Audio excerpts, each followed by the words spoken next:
Welcome back to Target Teach Tutors. In today's lesson, we are diving into electrolysis and the key topic in GCSE chemistry. By the end of this lesson, you will understand what electrolysis is and how it works. Key terms like anode, cathode, and electrolyte. How to predict the products of electrolysis. Real-life applications of electrolysis. So, grab your notes and let's get started. What is electrolysis? Electrolysis is a chemical process in which an electric current is passed through a molten or aqueous ionic compound known as electrolyte, causing it to decompose into its constituent elements. This process is commonly used for extraction of metals, example, aluminium from bauxite, and electroplating. How does it work? Electrolysis is carried out by passing a direct electric current through a substance causing ions to move toward their respective electrodes. It means that positive ions are called cations, move to the negative electrode named as cathode. Negative ions are called anions, move to the positive electrode named anode. Key definitions for this topic. Electrolyte, a liquid, either a solution or a molten substance that contains free-moving ions and conducts electricity. Electrodes, conducting rods, typically made of metal or carbon that pass electricity through the electrolyte. Anode, the positive electrode that attracts negative ions, anions, causing them to lose electrons. This process is called oxidation.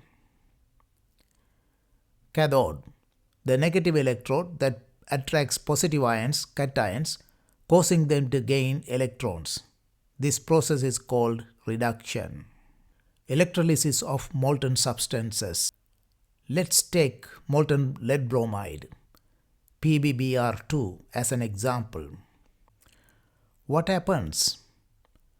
Pb2 plus ions, lead ions, move to the cathode where they gain electrons and form lead metal Pb. Half equation, lead ions are reduced by accepting 2 electrons at the cathode and become lead metal. Half equation is Pb2 plus 2 electrons produces Pb metal. Bromide ion, Br minus, move to the anode where they lose electrons and form bromine gas, Br2. Half equation, bromide ions are oxidized by losing 2 electrons at the anode, forming bromine gas. Quick tip, remember oil rig. Oxidation is loss, reduction is gain of electrons. Electrolysis of aqueous solutions. Water complicates things because it also contains hydrogen ion and hydroxyl ions. So we use the reactivity series to predict what gets discharged. Example, electrolysis of copper sulfate solution CuSO4. What happens at the cathode? Cu2 plus copper ions move to the cathode where they gain electrons forming copper metal Cu and deposited. Half equation, copper ions are reduced by accepting 2 electrons at the cathode and become copper metal. Cu2 plus 2 electrons produces Cu metal. In a copper sulfate solution CuSO4, there are positive ions, cations, and negative ions, anions.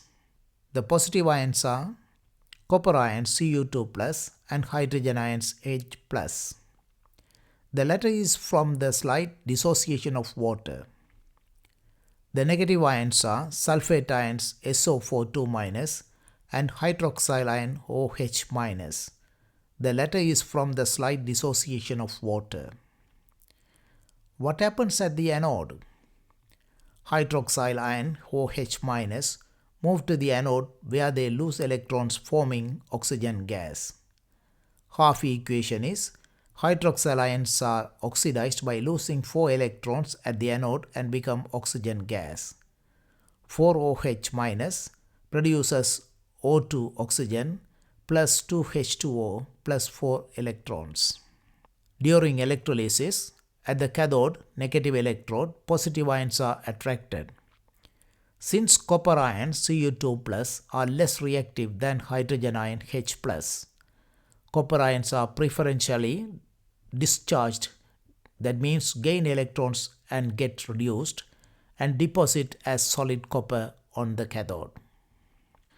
You can use the reactivity series by clicking on this link given on the description to understand more clearly about this topic. The last one will be the real-life applications of electrolysis. Examples are electroplating, coating metals with a thin layer of another metal, example silver plating. Extraction of metals, used to extract aluminium from bauxite, Al2O3, using the whole Herold process. The last one is manufacturing chlorine. Electrolysis of brine, that means salt water, produces chlorine, hydrogen, and sodium hydroxide. Let's see what you have learned.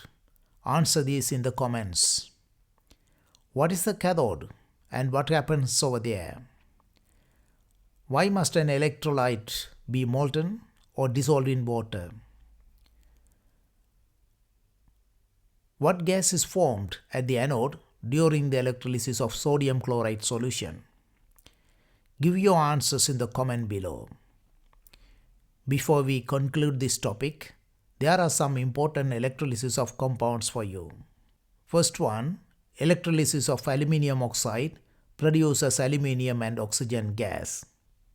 As aluminium is a highly reactive metal, it can be extracted from its compound present in bauxite, aluminium oxide, Al2O3 only by electrolysis. It is an expensive method to extract aluminium from bauxite as its melting point is over 2000 degrees centigrade. Before extraction, bauxite is purified to obtain pure aluminium oxide Al2O3. Then the aluminium oxide is dissolved in molten cryolite to lower its melting point. This process reduces the energy required for electrolysis, saving both time and expenses. The second one, electrolysis of copper chloride solution, produces copper and chlorine gas. The third one, electrolysis of sodium chloride solution, produces hydrogen and chlorine gases.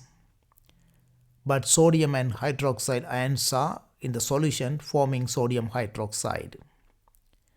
Fourth one, electrolysis of sodium sulfate solution produces hydrogen and oxygen gases.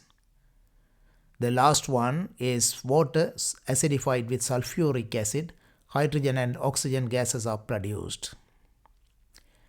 And that's a wrap on electrolysis for GCSE chemistry. Now you have learned the definition of electrolysis, salient terminology of anode, cathode or electrolysis, half equations for important electrolysis of compounds, and real-world applications of electrolysis. Now it's your turn. Drop a comment below with your answers to the question or any questions you have. I will be checking and replying. If you found this video helpful, don't forget to like, subscribe, and hit the bell icon so you never miss out on more science content. Thanks for watching. See you in the next video. Bye for now.